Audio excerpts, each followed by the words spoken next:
3 years ago, we started this crazy little thing called Love Story. And truth be told, I know that you know that ever since that day, it has been so tough, but equally fulfilling. It has been so tiring, but undeniably worthwhile. It has been so challenging, but exciting at the same time. It has been so stretching, but surprisingly fun as well. I can go on and on and on and on. But I guess I just want to take this time to really thank God. Because He could have wrote this love story differently and it will still be as amazing. But instead, for some reason that we both don't know yet, He conspired every bit in my universe and allowed me to go and experience all those hills and all those valleys with you.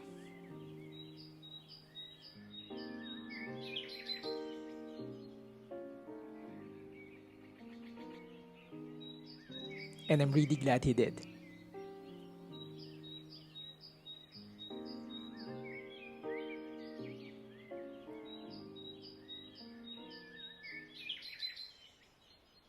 And that was shot using only one lens, like a single piece of glass. It's this one right here, the Sigma 45mm f2.8 DGDN contemporary lens. And to be honest, I didn't have much interest about this lens before. Like it has weird focal length, aperture's not wide enough, etc. But let's break things down to see who this lens is for. Let's not make this long, let's roll that intro.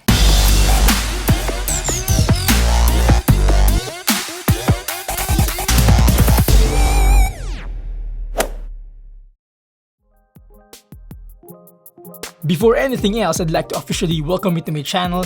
Thank you for making it past the intro. If you are into cameras, gadgets, technologies, all that good stuff, please do subscribe and hit that bell if you haven't yet. In that case, you won't miss out on anything from this channel. By the way, shout out to Gadget Master for sending me this lens to test it out. Having that out of the way, let's dive right into the topic. For the build and form factor, this lens, like any other Sigma lenses, is built like a tank. It has a solid constructed body and it has a sort of metallic lens hood. And I personally don't like that, but I'll take it. It also has a rubber sealing for added protection from dust and whatnot. That one, I love. But here's I think is the main selling factor of this lens. Its form factor. As you can see, this lens is incredibly compact. Like it feels like an APS-C lens, to be honest. The aperture ring, the focusing ring, the lens diameter, everything about it is small. How crazy is that? And if you know me, portability is kind of important to me. Thus, I really had a great time using this lens with my Sony a7C. And guess what? It looks even cooler with my a6400. Well, at least in my opinion. Hence, as far as the size of this lens is concerned, I am already digging it. Now, for the image sharpness, if you've been following this channel for quite some time now, you know that we reviewed bunch of Sigma lenses already. And so far, one of the most constant things we say about Sigma lenses is they are tack sharp, like for real. But not until this one. I don't know if it was just me or the way I used it, but I cannot seem to equate the image sharpness of this lens to other Sigma lenses that I've tried. Although, it's not that soft or anything. In fact, it was pretty much acceptable for me. Especially for video, I cannot complain about the image sharpness of this lens. However, for photo, again, it's not super bad really, but it's just that I've known Sigma for making crazy sharp lenses. Oh well. That's life. For the autofocus, this lens surprised me big time. For both photography and videography, I'd say it was pretty reliable the entire time I was heavily using it. However, in low light situations, I noticed that it struggled a bit. Although for me, that's very understandable as most lenses, even native lenses, focus hunt in such conditions. So yes, ladies and gentlemen, not that big of a deal for me. For the aperture, this lens has a maximum aperture of f2.8. Like duh. At this day and age, people love, or I personally love, faster lenses. Like it's one of the main reasons why the Sony 50mm G Master is what I called my best prime lens so far. For zoom lenses, f2.8 is kind of the common aperture. But for prime lenses, To be honest, it's kind of weird. Maybe that has something to do with the form factor. Like it's hard to make the aperture wider in this tiny body. I get you, Sigma. I get you. So having said that, I personally believe that this is best for videographers and not photographers. Again, that is just my opinion. Why is that? I don't know how you do things, but most of the time, whenever I shoot videos, my widest aperture is f2.8. Like to my liking, it gives me a good amount of bokeh and good amount of details in my footage. Hence, I don't usually go past that unless badly needed. You know what I'm saying? Because beyond f2.8, I find it hard to nail the perfect focus and I'm losing so much details already. And nobody likes that. But for photo, I love shooting at f1.4 and beyond. Because like I always say, I am a bokeh addict. That's why. Nonetheless, I hope you don't get me wrong, this lens could be used for both photography and videography. I just think that this is best for, again, videos.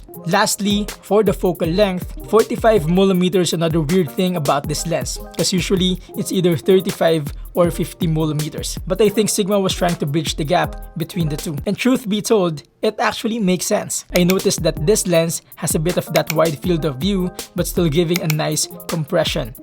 That being said, I enjoy using this lens for a wide variety of purposes like portraits, products, and even landscapes. How cool is that? Finally, for the pricing, by the time this video is made, this lens is priced at $549. In my opinion, it's relatively affordable because again and again, this is a full frame lens and we're all aware how expensive full frame lenses are. In addition, this is a full frame lens that works perfectly fine on an APS-C body. Good job, Sigma. As for conclusion, who I think this lens is for. I personally believe that if you are a casual shooter and you're doing mostly videos and you want a full frame lens that won't break the bank and if portability is kind of a big deal for you, go get this lens.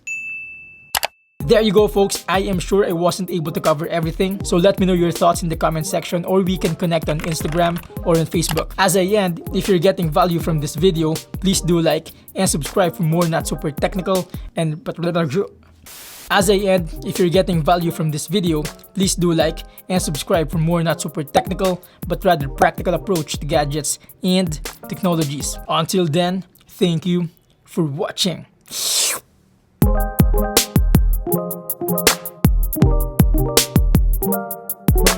By the way, I am super excited to finish this video because I have purchased another lens with my own money because I really love this lens.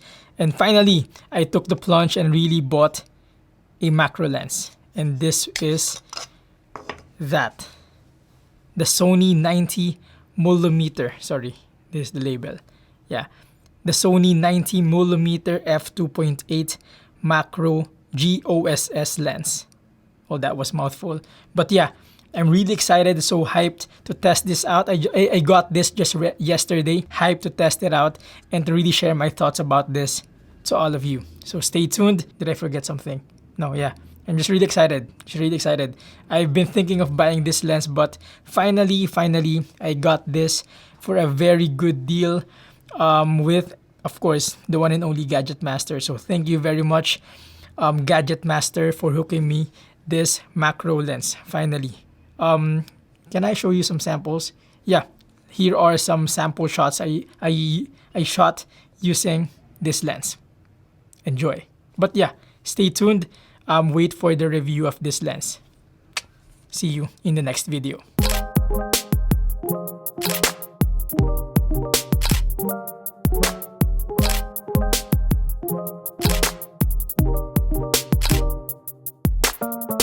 That was shot using this lens and this lens only. The Sigma 45mm. Well, that was shot using this lens. Well, that was shot using only one lens. Like only. Well, that was shot using only a single piece of glass. Well, that was shot using a single. Well, that was shot using a. For both photography and videography, I'd say it was pretty reliable the entire time I was